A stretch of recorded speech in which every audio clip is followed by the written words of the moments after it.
Hi everybody, welcome back to Pacific Northwest Hidden Gems. My name is Renee and I'm glad you're here. So this week we are diving into week 3 of our process. The first video was a little bit longer just because we had so much new stuff to cover and all of the intricate details involved. I have to tell you, I am a beginner. This video is specifically for those that are just getting started. I'm really just sharing my process with you and kind of my journey. So I would love to hear from those of you that are a little bit more experienced and have tips and tricks. I'd love to just learn more. So if that's you, please comment and I would love to kind of connect with you and maybe ask you some questions if you're open to it. A lot of the education and wisdom that I was able to draw, big shout outs to the following: abcrafty.com, thatoregonlife.com, and Rockhound Resource are all amazing places to get started. I specifically kind of gear my stuff towards the Oregon coast just because I live here. And so I've been able to find some really, really great rocks. Some places like Siletz Beach, when it's low tide, is a really good spot. One of my favorite spots overall is actually Oceanside, Tunnel Beach. Also a really, really great spot to find a lot of really great agates and other stones. So we'll get more into that in some later segments, but thank you so much for being here. Let's get started. Hey guys, so this is what has been going on the rock tumbler. This is now the end of week 2. We're going into week 3. So let's open it up and take a look at what we got. All right, here goes nothing. All right, so as you can see in this particular chamber, like we talked about last week, I put in my ceramic tumbling media. So that's why you see all the little white grit there. So let's rinse this off and see what it looks like. Okay guys, want to make sure that you rinse them really, really good. It looks like I still have a little bit of soap residue in there, so I'm going to rinse them one more time and then we'll get them in the tumbler.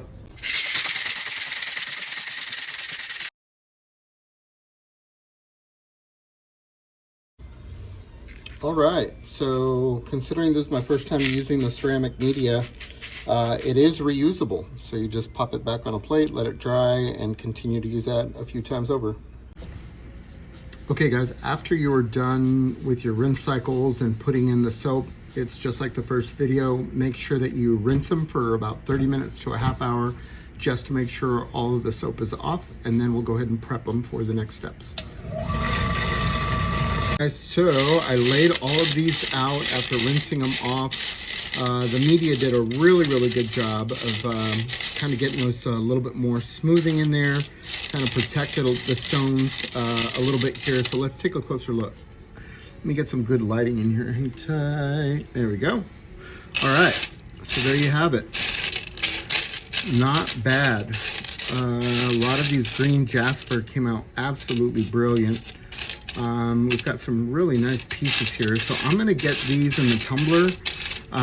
We are going to put in the stage 3 grit along with a little bit more media and get some water in there, and we'll get it tumbling.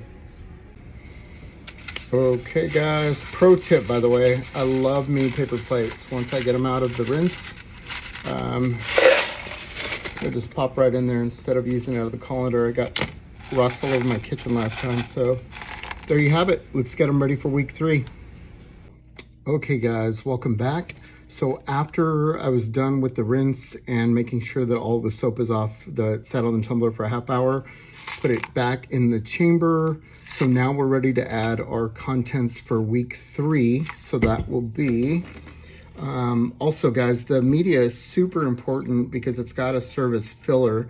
I don't know if you can see this very well. Let me see if I can get down there a little bit more. So that's a little less than, half of the way full. So I need to make sure that that's at least 2/3 of the way full. So what I'm going to do is I'm going to take the media that I had before, because you don't want to use new media in this stage. It could still have the potential to scratch the rocks. So I'm going to take what I was using before, and I'm going to put a few scoops in there just to make sure that I get it. And by the way, I rinsed this off real good. So I want to make sure that I fill that and serve as some filler. So I'm not even counting, I'm just kind of eyeballing here.